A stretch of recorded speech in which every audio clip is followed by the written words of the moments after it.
My name is Pomfa Michael Jusel, and we are here to give you weekly updates on our classes in Web3bridge.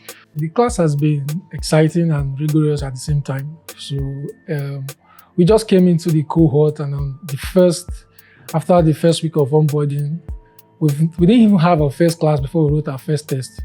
And it came to us as a shock, as a surprise, because we were just cruising through, we're in Web3bridge. And then the first thing we had was a test.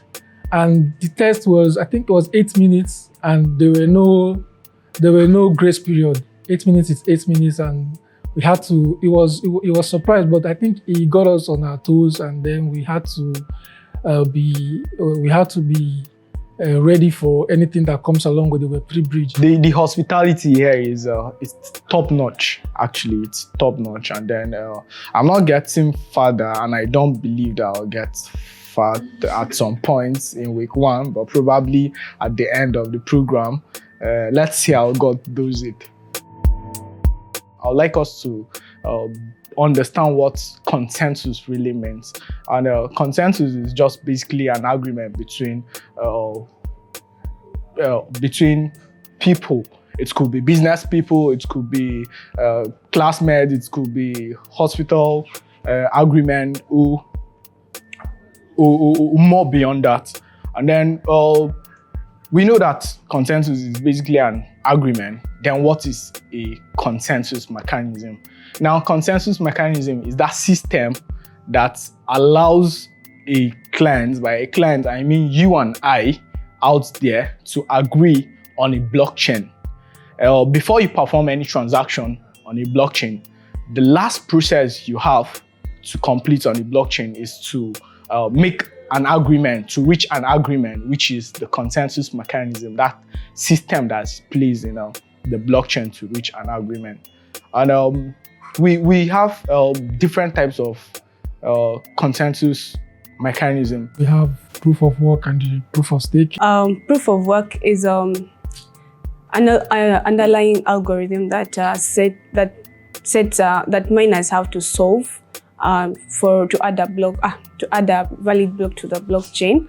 So with proof of work, miners do the mining work to add a valid block to the blockchain.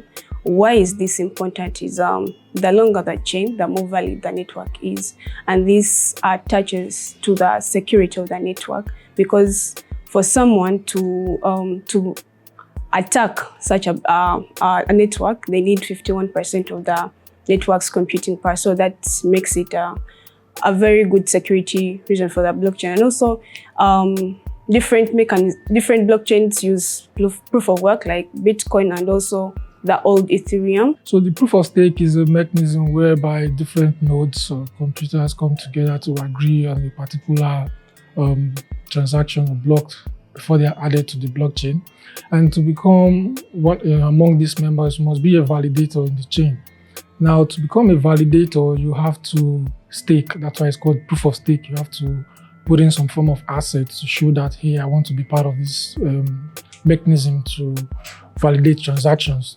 So now I got to learn that to be a validator, you have to also stake some of 32 Ethereum, some of 32 Ether before you can become a validator. And also the jobs of validator are to validate transactions, validate that they are real and they are solid before they are added to the chain.